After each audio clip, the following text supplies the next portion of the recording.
Bueno, realmente, como ha comentado Ana, mis campos de interés desde el punto de vista científico son un tanto diferentes de este. Pero desde el punto de vista clínico yo llevo trabajando pues ya pues una porrada de años, que casi me da miedo echar la vista atrás. Y es desde ese punto de vista clínico desde el que voy a hablar realmente. Voy a presentar relativamente pocos datos científicos y más bien una presentación sobre lo que son estos trastornos, qué hacemos con ellos en la actualidad y inevitablemente pues meteré algunas ideas propias o algunas quizás un poco polémicas sobre este tipo de problemas. En la actualidad los dos principales trastornos que tratamos son lo que llamamos anorexia y bulimia nerviosa, como probablemente todos ustedes saben. Realmente, sobre todo en el caso de la anorexia, cuando es un problema de verdad, es decir, cuando es una anorexia realmente que afecta desde un punto de vista patológico a quien la padece, cuando no es un mero deseo de adelgazar, es un trastorno de la imagen corporal y un trastorno realmente muy grave de la adaptación de la persona que puede llevar a la muerte de estas pacientes. Digo estas porque en general son mujeres, aunque de forma creciente va afectando esto también a los varones. Es, por tanto, una distorsión gravísima de la relación de la persona con la realidad. Casos extremos hay relativamente pocos, pero los hay. O sea, yo, personalmente sí he visto, recuerdo una persona que murió con una persona adulta de aproximadamente 1,65 m con 22 kilos. Esto es un trastorno realmente muy diferente de lo que podemos entender como un deseo extremo de adelgazar. Mi idea es que comprendan, no sé, ¿cuántos de ustedes aquí tienen práctica con pacientes de cualquier tipo? Algunas personas, ¿verdad? Vale, de acuerdo. Entonces, ustedes probablemente ya conocen las nociones clínicas de los trastornos principales de la alimentación y seguramente también saben diferenciarlas de otras conductas similares, conductas que en muchos casos tienen más que ver con aspectos socioculturales del desarrollo de nuestra sociedad y de los elementos que entendemos como atractivos desde el punto de vista físico. Y desde luego pues que comprendan las principales modalidades de intervención terapéutica en estos trastornos, que no son excesivamente eficaces muchas veces, pero que nos ilustran en cuanto a la causa de los mismos. Bien, vamos a comenzar hablando de algunos aspectos históricos. No se trata aquí de hacer cotilleo histórico, de saber si tenía una anorexia o no, que probablemente sí, pero se trata de ilustrar hasta qué punto estos trastornos han estado presentes desde que tenemos registros escritos de lo que ha acontecido en la humanidad. En algunas santas, en las que está muy prolijamente descrita su conducta, podemos hacer una especie, digamos, de autopsia retrospectiva psicológica y llegar a la conclusión de que algunas de ellas pues podían padecer un trastorno de este tipo, que obviamente en el contexto en el que se dio se interpretó de un modo diferente al que lo hacemos en la actualidad. Santa Margarita de Hungría probablemente tenía un trastorno de tipo restrictivo, es decir, con predominio de la disminución de la ingesta, y probablemente Santa Catalina de Siena, una santa también muy famosa, podía padecer, según las historias que nos han llegado, un problema de tipo purgativo, es decir, con eliminación extrema, sobre todo por los vómitos, etcétera, de los alimentos. Posteriormente, pues este tipo de percepciones se han ido encuadrando dentro del contexto de la medicina y la psicología, tanto ya en el siglo XVII como en el siglo XVIII, donde se van describiendo, las cosas que llamaban la atención a científicos de la época, como las adolescentes que acababan totalmente emaciadas, es decir, absolutamente desnutridas, a base de ciertas conductas restrictivas. Hasta muy recientemente, por los datos que tenemos, si bien no eran datos epidemiológicos muy fiables, pensamos que la sintomatología y la frecuencia de estos trastornos era relativamente similar. Sin embargo, en los últimos 40, 50 años, sí se observa una frecuencia creciente de estos trastornos, es decir, una incidencia creciente. Aparecen más. Aquí sí me gustaría meter un pequeño inciso. Describimos, como veremos después, los trastornos de la alimentación, igual que todos los trastornos en psiquiatría, en función única y exclusivamente de los síntomas que nos refieren los pacientes o que observamos los clínicos. De tal manera que el meter en el mismo saco a mucha gente puede dar lugar a muestras muy heterogéneas. Con esto quiero decir que quizás en la actualidad las personas como aquella que he sacado en la primera foto, o quizás como Santa Catalina de Siena, no se correspondan exactamente con el fenotipo de anorexia que vemos en la actualidad, que puede estar mucho más influido por factores socioculturales de deseo de atractivo, un deseo obviamente que se escapa de las manos.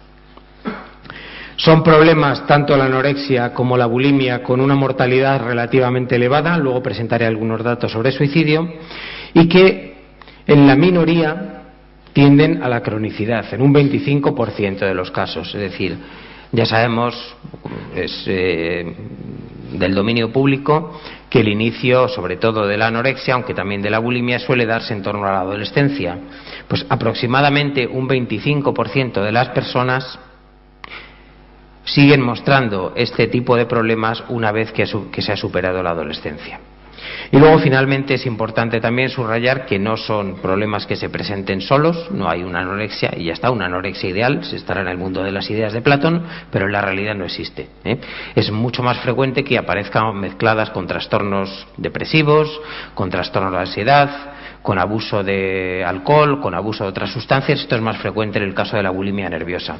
Y además es muy frecuente que la anorexia y la bulimia también presenten síntomas mezclados, de tal manera que la anoréxica pura o la bulímica pura o el anoréxico puro son relativamente infrecuentes. ¿Qué es la anorexia? Bueno, pues la anorexia es un deseo y una conducta coherente con ese deseo orientada a perder peso, a perder mucho peso, muchísimo peso. Pero de modo primario, es decir, la conducta orientada a perder peso también puede presentarse, por ejemplo, en el contexto de una depresión, cuando la persona pierde el apetito, pierde el deseo de vivir, o en el contexto de una psicosis, cuando la persona está convencida de que los alimentos pueden estar envenenados. En este caso, en el caso de la anorexia, la conducta está dirigida primariamente a perder peso. Es un objetivo consciente y seguido. Además, esta conducta ha de tener una repercusión importante sobre el sistema, o sea, sobre el cuerpo de quien la tiene. Se entiende que en función de nuestros criterios actuales, que para padecer una anorexia mental, la persona ha de haber perdido más del 15% del peso respecto del ideal para su talla. Es decir, debe tener un índice de masa corporal un 15% por debajo del mínimo normal. No es que haya perdido un 15% de peso desde lo que tenía, sino un 15% por debajo de lo normal. Se acompaña de un miedo excesivo a ganar peso, lógicamente en el contexto de la conducta que hemos hablado al principio, normalmente de una preocupación, una manipulación excesiva por la comida, que lleva a pasar muchísimo tiempo en el contexto de manipular comidas, etcétera, preparar comidas. A veces, no siempre, una distorsión de la imagen corporal, es decir, de que la persona se mire al espejo y aún pesando, 10 kilos menos de lo normal, vea que sigue necesitando perder peso. Y aunque esto último está muy en debate en la actualidad, en psiquiatría tenemos varias clasificaciones internacionales, sobre todo la de la OMS y la de la Asociación Psiquiátrica Americana, se están renovando las dos, y el criterio de amenorrea, es decir, de perder la regla, como criterio diagnóstico para la anorexia, parece que se va a retirar en las próximas clasificaciones que aparecerán el año que viene. Esto es lo que sería la anorexia. De modo accesorio, es decir, no es imprescindible que lo presenten también, las personas pueden tener una conducta purgativa. Pueden utilizar fármacos supresores del apetito, fármacos que provoquen el vómito, maniobras mecánicas que provoquen el vómito, diuréticos para perder lo que la gente llama perder líquidos, etcétera, o hacer un ejercicio excesivo. La primera anorexia es la anorexia restrictiva, esta es la anorexia purgativa. ¿Qué es la bulimia? Pues bulimia es un síntoma. Y este síntoma consiste en comer mucho en un periodo de tiempo.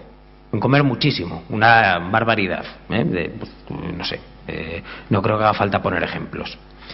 Y bulimia nerviosa es tener bulimia de modo recurrente muchas veces a lo largo de un periodo de tiempo, teniendo peso normal o teniendo sobrepeso. Es decir, no se explica por el hambre, dicho de otro modo.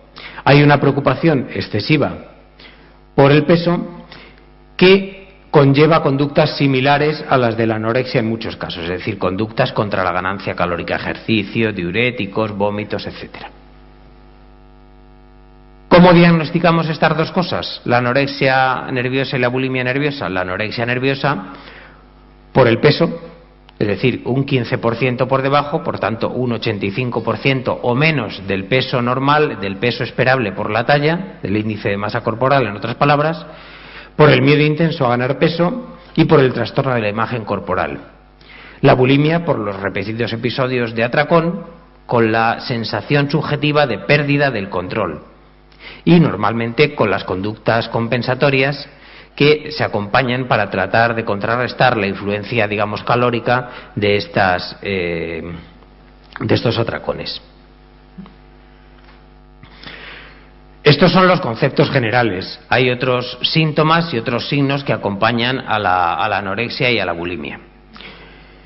En general, las personas con anorexia disminuyen la ingesta de todo, pero sobre todo de ciertos alimentos, que son los que entienden que van a aumentar más el peso, los carbohidratos y las grasas, pero esto depende desde luego de la información que circule. O sea, si la información que circulase, que esto sobre las dietas cambia mucho, fuera la contraria, estoy totalmente seguro que otros alimentos se restringirían también. O sea, si de repente se pusiera de moda que la sal hace ganar mucho peso, pues la sal lo primero que se quitaría, ¿no? El apetito es normal en la anorexia, es decir, pasan mucho hambre.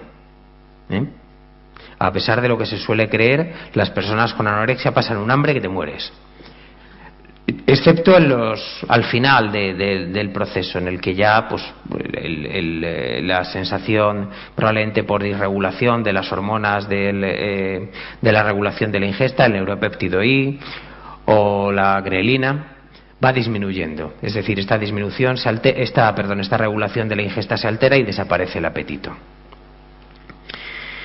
Como comentaba antes, es muy frecuente el manejo de la comida, las preparaciones excesivas, el pasar mucho tiempo en la cocina para luego no comérselo, es paradójico, pero es así, y las constantes comprobaciones del peso, las constantes comprobaciones en las que las personas con este problema tienden a engañarse a sí mismas y a engañar a otros.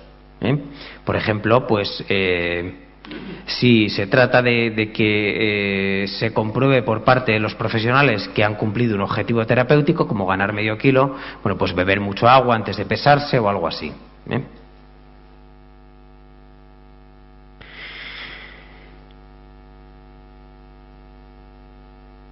Bueno, voy a ir un poquito más deprisa porque son las 2:15 y como les cuente todos los síntomas, aquí nos entra hambre a todos, desde luego.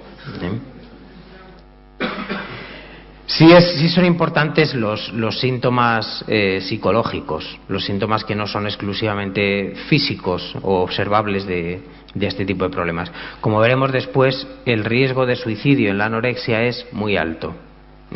De tal manera que los síntomas psicológicos probablemente están muy relacionados con este grave factor de riesgo para la vida.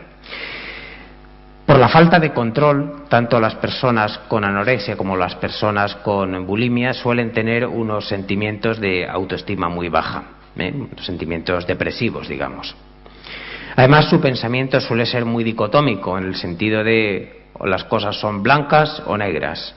Ganar 100 gramos de peso es una catástrofe, y lo que tengo que hacer para perder esos 100 gramos es el esfuerzo más grande de mi vida. Si hace falta que me esté metiendo los dedos hasta el esófago para conseguir echarlos, lo haré. Es un pensamiento dicotómico que no tiene muy en cuenta las consecuencias de lo que se hace ni los matices de las posibles actuaciones frente a la ganancia o la pérdida de peso. La conciencia de enfermedad, pese a lo aparatoso de la conducta, es muy escasa, de tal manera que por alguna razón que no alcanzamos a entender, yo desde luego no lo alcanzo a entender, las personas con este tipo de conducta tan desastrosa para sí mismas no aceptan la ayuda de los profesionales, ni aceptan la ayuda de sus familiares, ni la de sus amigos, es decir, se tiende a ocultar sistemáticamente. Esta falta de conciencia de enfermedad dificulta muchísimo el tratamiento y provoca en los profesionales muchas veces reacciones del estilo de lo estás haciendo porque quieres. Y yo diría que en algunos casos esta sensación no está demasiado desencaminada. O sea, es una de las situaciones en las que lo que uno quiere, eso que estaba hablando Manolo antes, de la dificultad de distinguir entre lo que uno hace porque quiere o no. ¿Estás levantando la mano? Bueno, sí, pero si empezamos ya.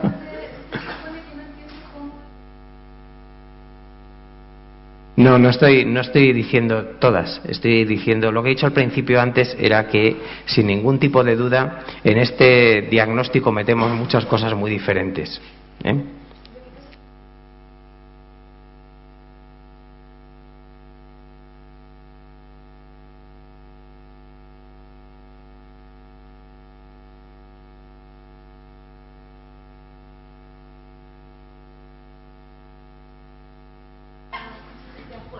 Bueno, yo creo que dentro del grupo de las personas con conductas anoréxicas hay muchas personas muy diferentes y probablemente algunas tengan que ver con lo que dice usted.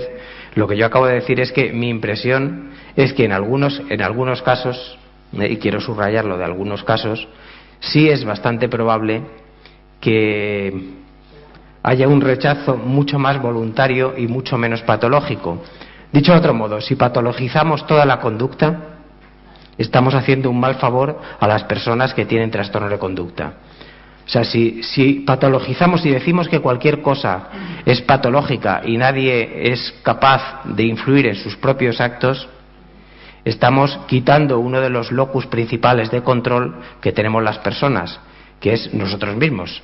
¿Me explico? Si le estamos diciendo, no, vete al especialista, pues a lo mejor estamos haciendo un favor muy flaco a algunas personas. ¿Vale? Continuamos, entonces. Desde luego las repercusiones de la anorexia y de la bulimia se extienden a todo el cuerpo. Absolutamente cualquier órgano puede ver sus funciones alteradas como consecuencia tanto de la desnutrición como de las pérdidas que las conductas purgativas suponen, las pérdidas de electrolitos fundamentalmente, de sodio, de potasio, de cloro, etcétera. Las principales complicaciones desde el punto de vista físico de la anorexia son lógicamente la letargia, la debilidad debidas a la alteración nutricional, la leucopenia, es decir, la pérdida de glóbulos blancos, que contribuye de modo muy significativo a una elevada incidencia de infecciones que puede, desde luego, conducir a graves complicaciones físicas. Las alteraciones del ritmo cardíaco, sobre todo cuando las personas pierden mucho potasio, en el contexto de los vómitos o en el contexto de o de la utilización de diuréticos, lo cual es especialmente peligroso, puede haber graves complicaciones de tipo cardíaco. La pérdida de potasio o el aumento de potasio como consecuencia de utilización de ciertos diuréticos, algunos ahorran sodio y retienen potasio, otros al revés, puede conducir desde luego a una parada cardíaca. La caquexia, con la osteoporosis, con las consecuentes fracturas que pueden existir, y desde luego es un problema que se asocia con frecuencia a la desnutrición y que remite con la desnutrición, es decir, que cuando las personas son nutridas, aunque sea en contra de su voluntad, muchas veces mejoran, es el problema de la depresión y del cierto trastorno cognitivo leve que puede aparecer. Esto tiene sus consecuencias también éticas y legales, es decir, si una persona deprimida por una disminución de ingesta no quiere ser realimentada porque sus vivencias depresivas le hacen querer morir, algunas veces No es fácil saber cuándo, esto es la clínica en la que nunca sabemos cuándo es exacto nada, pero es nuestro trabajo. Algunas veces, como digo, es la propia desnutrición la que le hace a la persona tener esa depresión con la cual no quiere aceptar la comida. ¿Me explico? Con lo cual, la renutrición, aunque sea forzosa, pues puede ser una opción, desde luego, perfectamente ética. La bulimia, hemos comentado ya antes los principales rasgos clínicos, decir que, bueno, pues que no es infrecuente que aparezca una bulimia tras el inicio de una dieta que puede ser, bueno, desde el punto de vista una dieta normal, digamos. Esto no significa que todas las dietas hagan que aparezca bulimia, ni mucho menos, simplemente es un hecho constatado que es relativamente frecuente que esto suceda así. En la anorexia nerviosa, destacar que es más frecuente, en la bulimia nerviosa, destacar que es más frecuente que en la anorexia la existencia de una elevada impulsividad, de unos déficit del control de los impulsos que se manifiesta en algunas ocasiones como intentos de suicidio ante frustraciones relativamente leves. Es decir, la pérdida de control de los actos algunas veces se manifiesta también como una grave pérdida de control afectivo que conlleva el que ante límites, frustraciones que son muy frecuentes en la época en la que este tipo de trastorno suele aparecer, las personas pues realicen intentos de suicidio normalmente leves.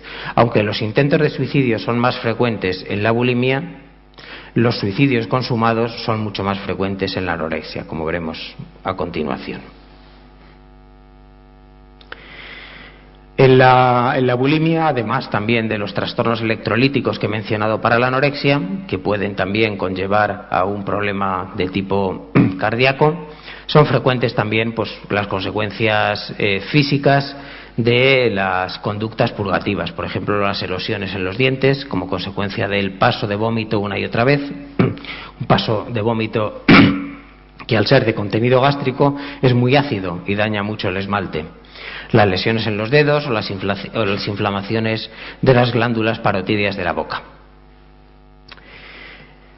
Como mencionaba antes, es muy frecuente que la anorexia y la bulimia no aparezcan solas. En el caso de la anorexia hay una gran prevalencia de la depresión, de una depresión que desde luego puede condicionar grandemente los intentos suicidas, y de otro tipo de trastornos, sobre todo quizás cabe destacar el trastorno obsesivo compulsivo, aunque no es el más frecuente, pero en la anorexia sí se ha descrito que ciertas personas con anorexia, no son todas tampoco, desde luego en la clínica esto no se ve, aparece más en los libros que en la clínica, hay una asociación, como digo, teórica, con cierto perfeccionismo, cierta conducta obsesiva, ritualista, que en la actualidad probablemente va desapareciendo en función de la gran influencia sociocultural en las conductas anoréxicas.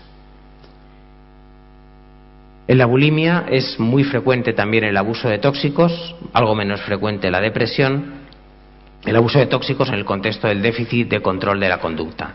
Y luego lo que llamamos trastorno de la personalidad tipo B. Los trastornos de la personalidad son rasgos reiterativos y desadaptativos de carácter y de actuaciones que tenemos las personas, por los que tienen las personas que tienen estos trastornos, claro. El tipo B son aquellos en los que predomina la inestabilidad emocional y de la conducta. Es lo que se denomina el trastorno límite o borderline de la personalidad, además de otros. También está el tipo antisocial, que desde luego es un tipo que tiene características interesantísimas, pero que bueno, ahora mismo no viene al caso hablar de ello. ¿Qué sabemos de cómo de frecuente es todo esto? Bueno, pues sabemos que el número de personas que desarrollan una anorexia en nuestro medio a lo largo de un año, es decir, de casos nuevos incidentes, está en torno a 5 o 10 por 100.000 personas al año. Pero los pocos estudios epidemiológicos que hay muestran que, por ejemplo, en Escocia, en las últimas 2 décadas la tasa parece haber subido de 3 a 17 por 100.000. Lógicamente, aquí no tenemos un criterio objetivo para decir, bueno, pues hacemos un análisis y vemos que el virus de la anorexia aparece con más frecuencia, ¿no? Es decir, Este aumento de incidencia depende también del observador y de los criterios que utilicemos. Y sí es cierto que hay un aumento de las conductas anoréxicas, pero también les tengo que decir que desde el punto de vista de alguien que ha estado 3 años en un centro de salud mental atendiendo a todas las personas que llegaban, he visto muy pocas anorexias, de verdad, en ese centro de salud mental.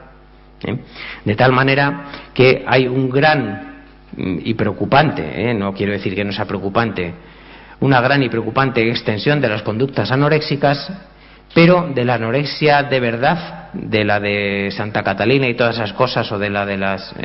pues yo eso lo dudo más que lo haya.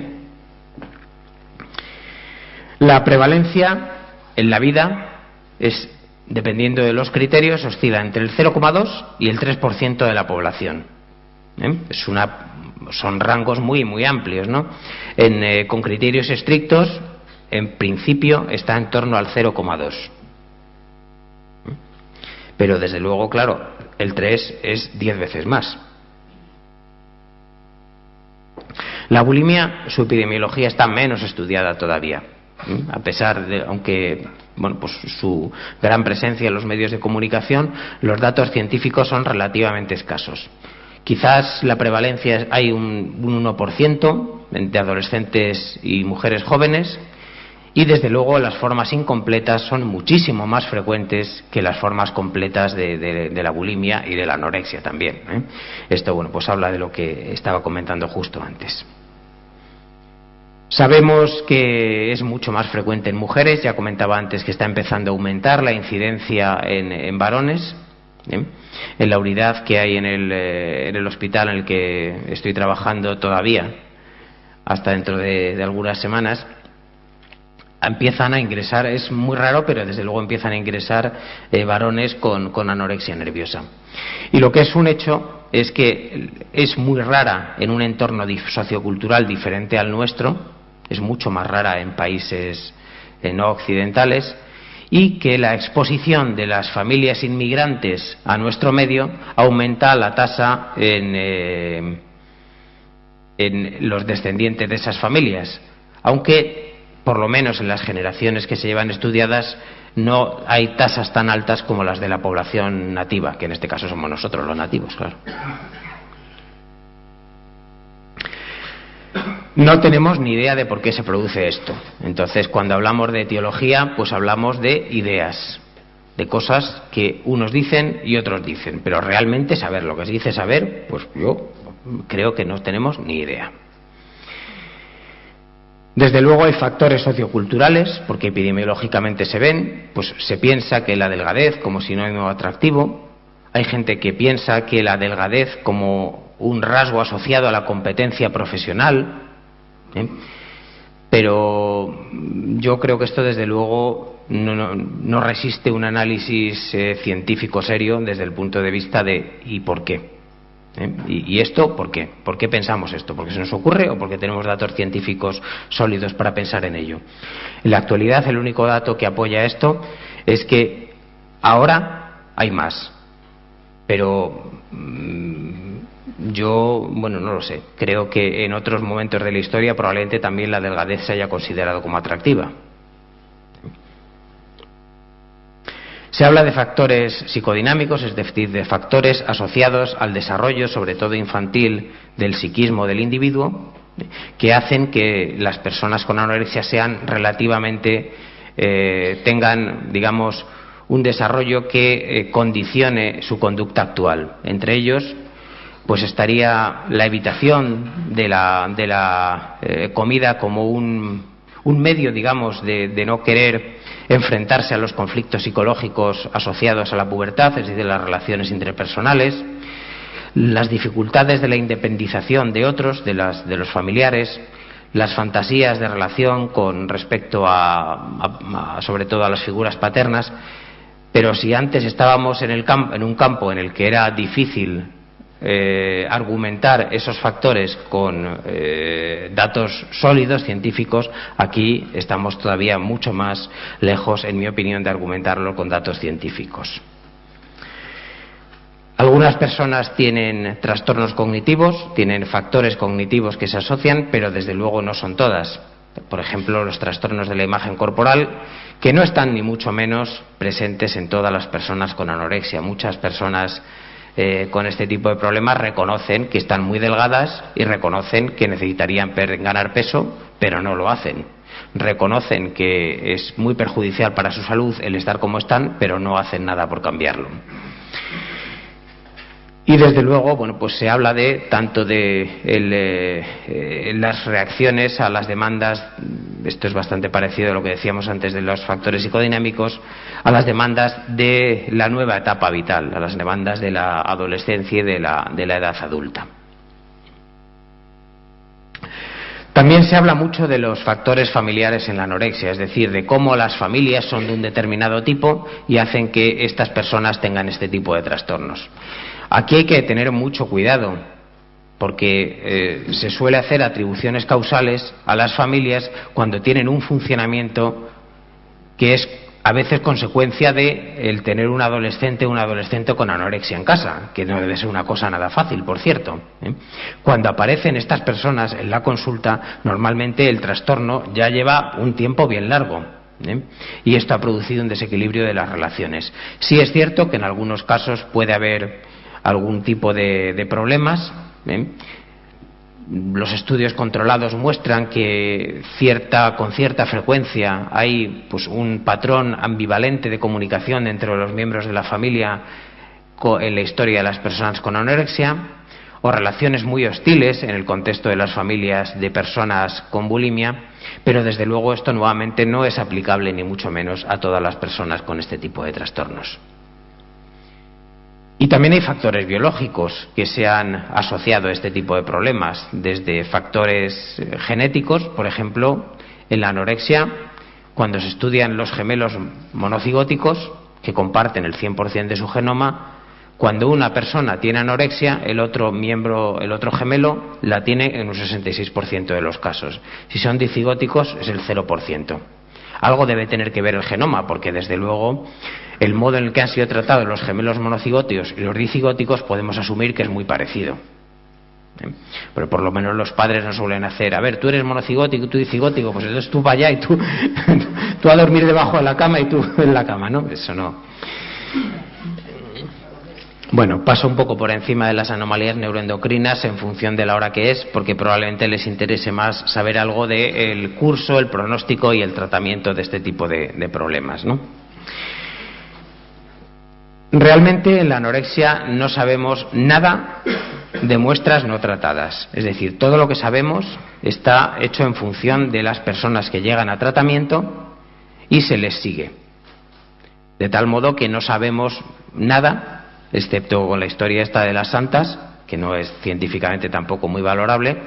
No sabemos nada de lo que pasaría con la anorexia dejada a su libre albedrío, o con las personas con anorexia.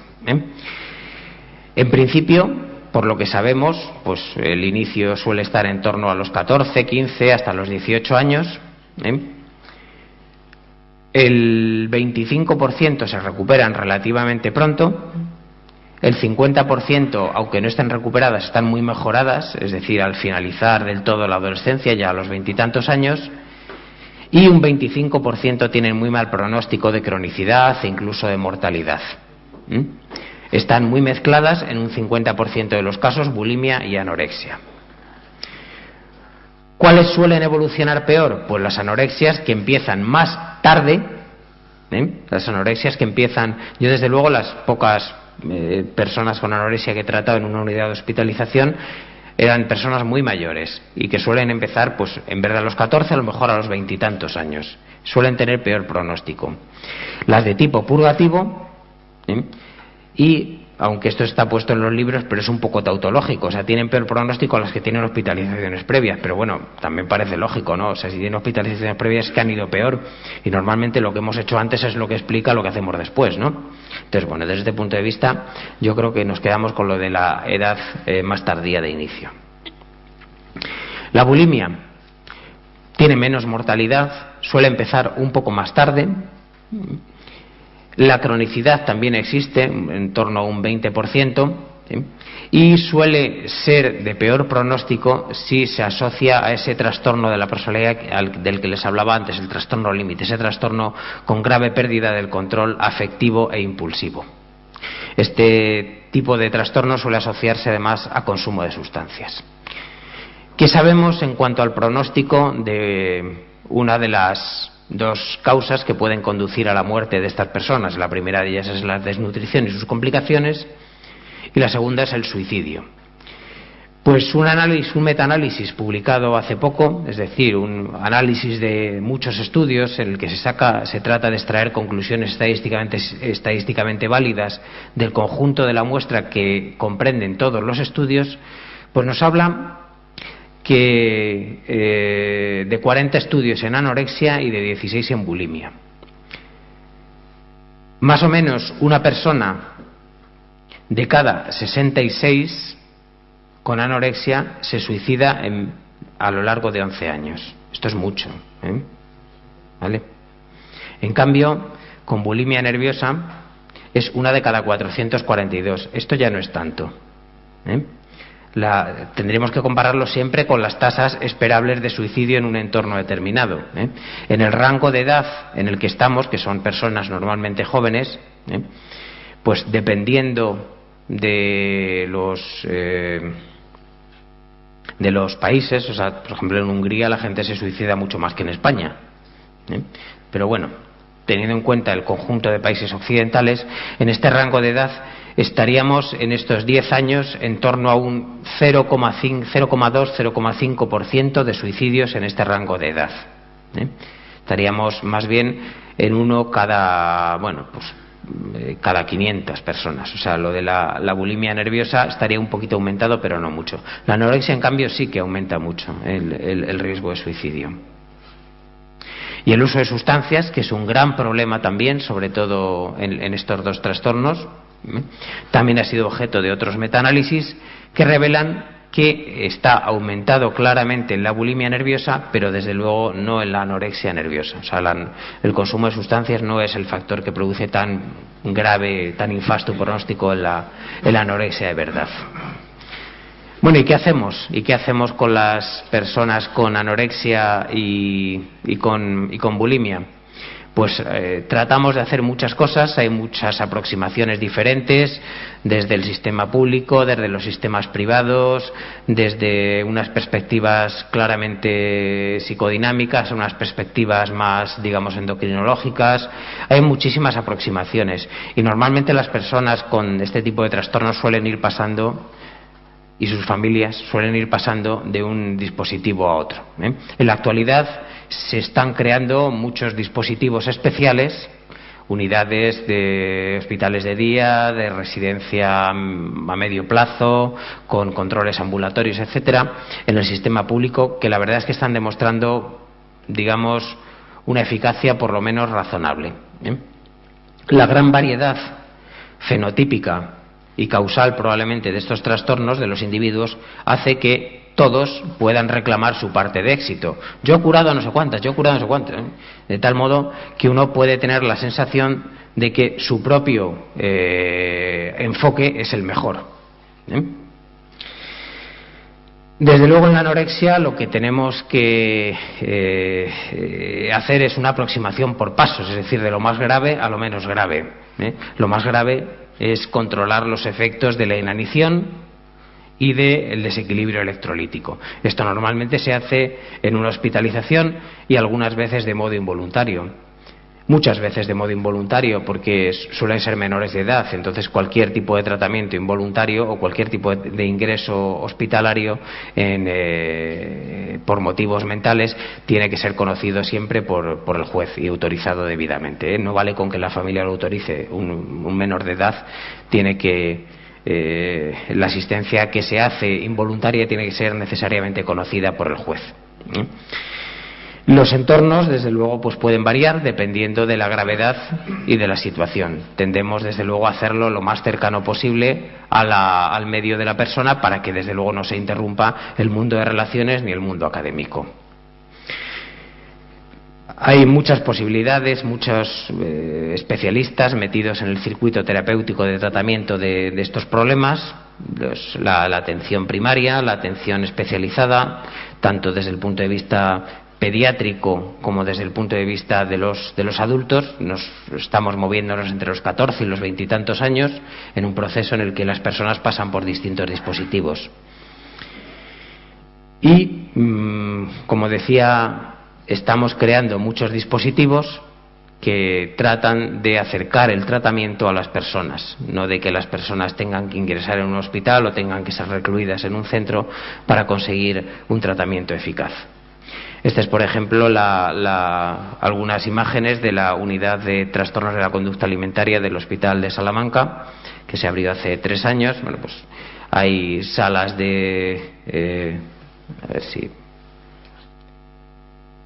salas de psicoterapia, de reposo y un comedor, donde una de las cosas fundamentales que se hace es una reeducación de los hábitos alimenticios. Concretamente, bueno, por los objetivos de esta unidad, que lo traigo como ejemplo de lo que estamos haciendo en la actualidad con este tipo de trastornos, pues es la estabilización, tanto desde el punto de vista nutricional como desde el punto de vista psiquiátrico, la depresión, el consumo de sustancias, de lo que hablaba antes, adquirir una cierta conciencia de enfermedad, conciencia que, ligándolo a lo que decía Manolo antes, casi siempre se adquiere viendo a los otros, no por el médico ni por el psicólogo. La conciencia se adquiere viendo el efecto de lo delgada que está la de enfrente. Este es el principal elemento, digamos, de conciencia de enfermedad que tenemos. Tratando de evitar la pérdida de contacto del paciente con su comunidad,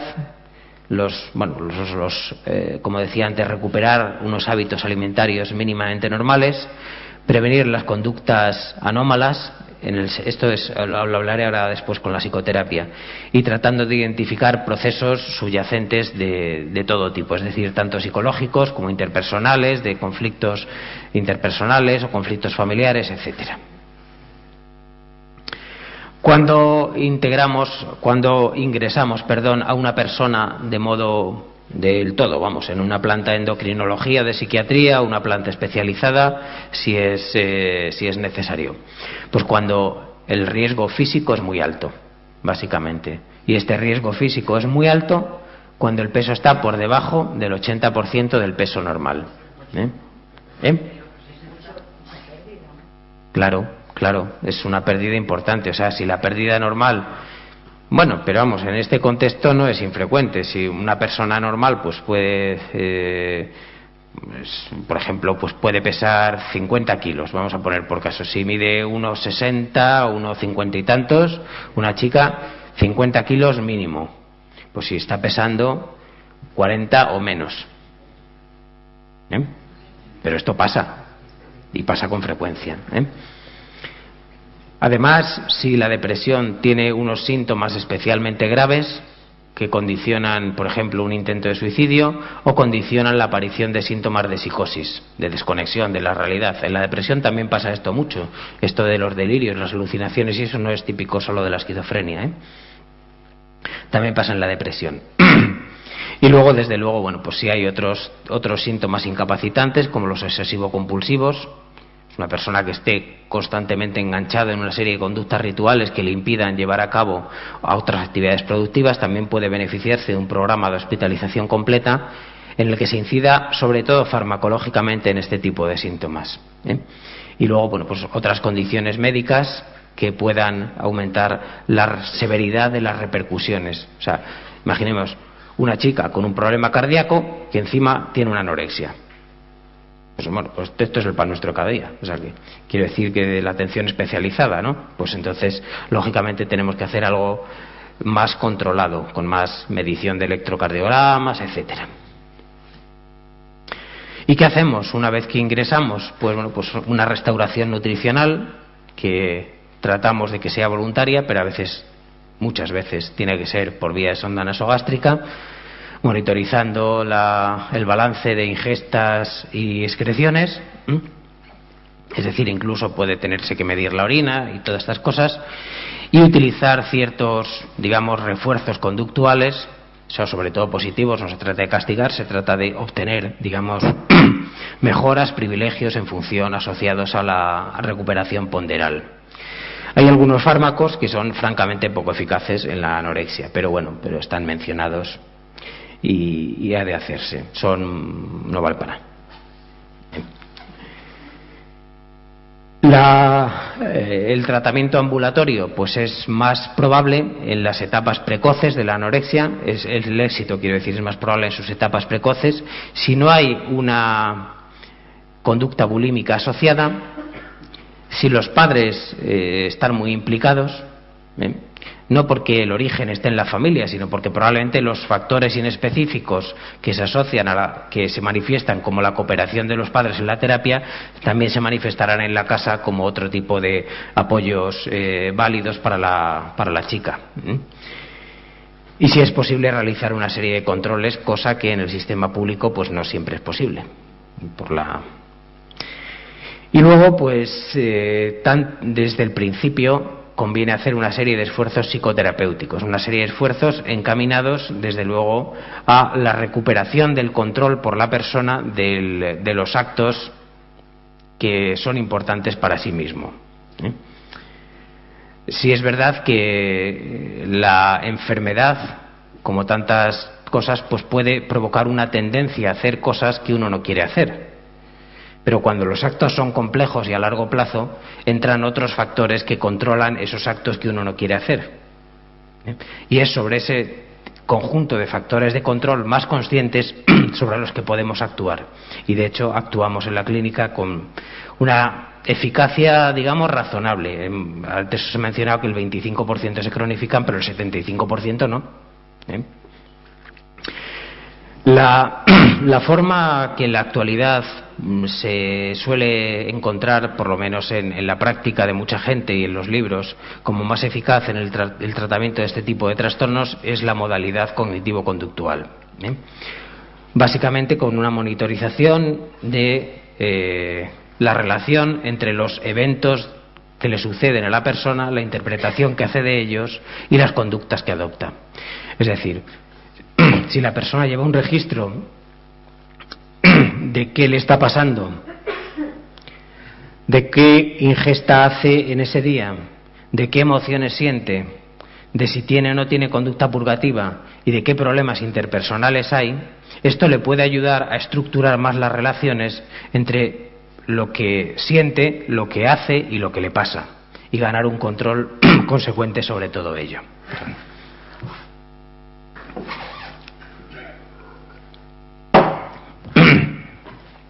Esto, ya digo, es razonablemente eficaz en muchos casos. Hay otros aspectos, desde luego, como por ejemplo la educación nutricional, no porque nos parezca que son cosas que uno debería saber, todo el mundo las sabe, y muchas personas con problemas de conducta alimentaria no tienen información elemental sobre la alimentación, y el tenerla influye positivamente en esa capacidad de control que todos tenemos sobre conductas complejas. Algunas veces la terapia familiar ayuda, es decir, el ayudar a reorientar esos patrones de hostilidad o esos patrones de ambigüedad que en algunas familias parece que pueden contribuir a este tipo de problemas. Desde luego no es en todos, entonces pues es razonable hacer un análisis familiar en todos los pacientes, estamos hablando muchas veces de adolescentes, como ya sabemos, de tal manera que podamos juzgar si a esa familia en concreto le puede ayudar cierto tipo de abordaje familiar. Y en algunas personas también la psicoterapia de orientación dinámica, es decir, la que tiene que ver con los conflictos del desarrollo psicológico en la infancia, puede tener que ver, puede ayudar a la mejoría. Se ha tratado de ver qué tipo de psicoterapia puede ayudar más en este tipo de problemas y nuevamente pues se han hecho metaanálisis, como siempre. Este, que es el más reciente que he encontrado, compara 57 estudios de distintas modalidades, incluyendo 2000 y pico casos. Y entonces pues llega a la conclusión de que no hay evidencias de que ninguna de las modalidades psicoterapéuticas aporte ventajas en términos de la mejoría clínica de las personas que se someten a estas modalidades. En concreto, en cuanto a la terapia de familia, que es algo de lo que se habla mucho también, pues con la idea de que es el patrón disfuncional de las familias el que conduce a la anorexia o la bulimia. Este trabajo del año pasado analiza 13 estudios en el que a los autores les llama la atención la descripción muy inadecuada de los procedimientos que se hacen para, digamos, incluir cada uno de ellos. Es decir, bueno, ¿y usted qué hace en la terapia familiar? Bueno, pues yo les sentaba a todos y hablaba. Bueno, pues, o sea, los procedimientos no se describen bien. Y en conjunto llegan a la conclusión de que no hay eficacia probada de la terapia de familia en el conjunto de las personas con anorexia respecto de intervenciones educativas ni otras intervenciones psicológicas. O sea, es especialmente llamativo el Risk Ratio, en el que, bueno, habla por sí misma. Esto viene a decir que es peor, pero yo creo que desde luego en algunos casos es mejor, O sea, no. Y la bulimia, bueno, pues nuevamente el tratamiento cognitivo-conductual es especialmente importante. Es la clave está en interrumpir el ciclo atracón-purga-dieta, que es lo que caracteriza a estas personas.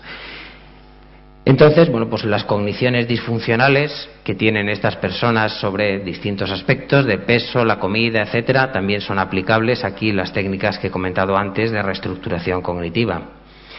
Aquí sí que es eficaz en muchos casos la farmacoterapia, en el caso de la bulimia. Digamos, en un 50 o un 60% de las pacientes se benefician.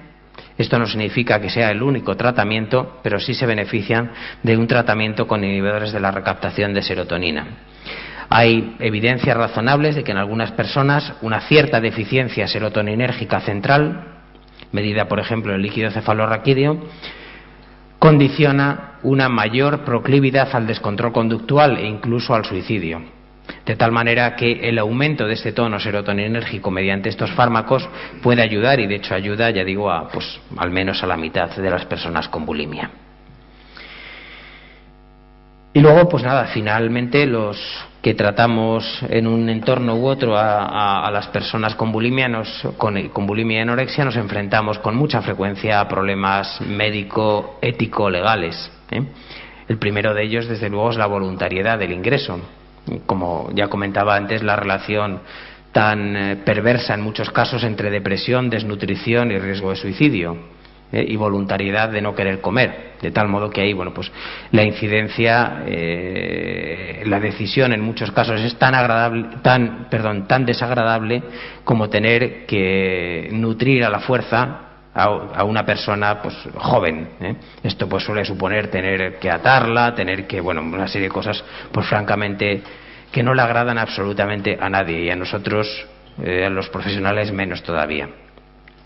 Siempre tenemos que tomar las decisiones médico-legales no tanto en función de que tenga o no tenga anorexia, como en función de criterios funcionales. O sea, yo no puedo pensar que porque una persona tenga anorexia le tengo que ingresar, atar y nutrir. O sea, no me puedo basar en eso. En otras ramas de la medicina sí pueden basarse en ello. O sea, si una persona tiene tuberculosis y es contagioso, ya puede ser bibliotecario, drogadicto o lo que sea, que tiene que someterse a un tratamiento, y si no quiere es el diagnóstico el que hace el que tenga que someterse al tratamiento. Aquí no, aquí son decisiones mucho más funcionales, en función del riesgo vital, de hasta qué punto esa persona está capacitada por el resto de su psicopatología a decidir sobre su problema, el grado de distorsión de la imagen corporal, y sobre todo la capacidad de entender lo que le está pasando, el modo de razonar sobre ello y la adecuación razonable de los juicios que hace sobre ese trastorno y sobre las alternativas que tiene una vez que tiene ese trastorno. Pues creo que con esto ya he acabado y muchas gracias por su atención.